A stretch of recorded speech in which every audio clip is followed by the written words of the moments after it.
Who is the most famous person you've personally met? Paul Newman, at a deli in my hometown. I was a teenager, and he was filming a movie in my neighborhood. My grandmother spotted him going into the deli as we were driving by. She insisted we go in and meet him. I wanted to curl up and die, but I did it anyway because, well, my grandma wanted to. Have to say that he was very gracious about it, and that his eyes were unbelievably blue. I remember those eyes more than anything. Jason Momoa. I jokingly said I was going to fight him, and he replied square up. Super nice guy. I sold Martin Sheen a car. He asked that I deliver the car on my day off to his house. The sales manager told him I was dating a hot little thing. Martin said I could bring her to the drop-off, and he would give us a tour of Malibu. We spent the day hanging out with Mr. Sheen at his house, getting a personal tour of Malibu. Martin told me that I was too good to be selling cars. I then stopped selling cars and became a very successful kitchen designer. I still have his cell phone number in my phone, though I'm too afraid to call him.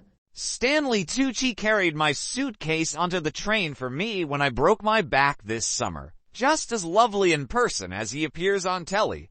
In college we had a guest lecture by this Tanzanian author none of us had heard of called Abdur Razak Gurna. I introduced him and escorted him around the college and had a brief conversation. Didn't think much of it. 3 years later he won the Nobel Prize for Literature. Ben Stiller, my husband, had a gig, and his friend, who I later learned was Chris Abbott, was waiting for someone to arrive. I offered to stay back, and then Ben joined us. Hi, I'm Ben. We had another round on him and chatted about movie scripts. He asked about my interests and was really pleasant. I felt so very out of my element and didn't know anyone else, so I asked if I could hang around them. Ben put his arms around my shoulders and said, "You're part of the crew now." Good dude, I like him.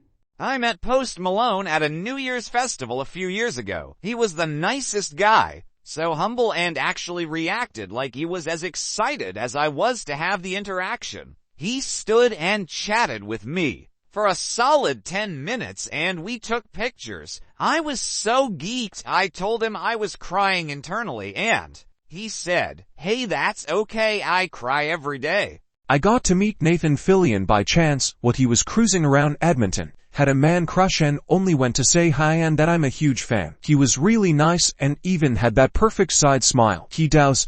All in all, I didn't want to bug him, but glad I got to shake his hand. Gene Hackman in the bar at the Zia Diner in Santa Fe, New Mexico having lunch. I can't get over what a big man he truly is, like an NFL linebacker big. Asterisk edit, this was in early mid-90s. Glad to hear he is hanging on. Luciano Pavarotti. Ray Liotta, Rep.